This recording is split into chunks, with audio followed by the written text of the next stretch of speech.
قال إني عبد الله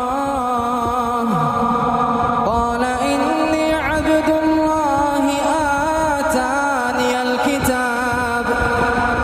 آتاني الكتاب وجعلني نبيا